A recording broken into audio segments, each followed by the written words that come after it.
mes de mayo, cuando las fuertes calores, cuando los toritos bravos, los caballos corredores,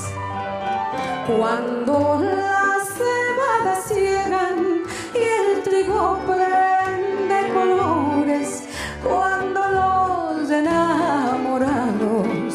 regalan a sus amores.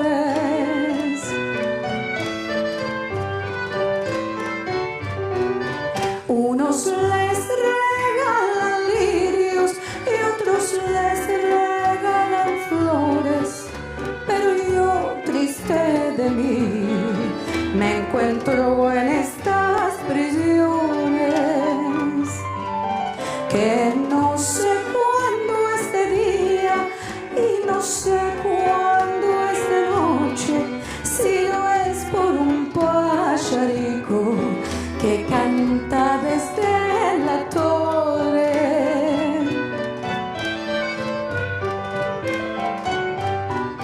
Mes de mayo,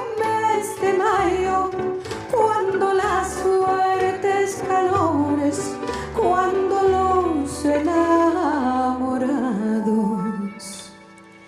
regalan a su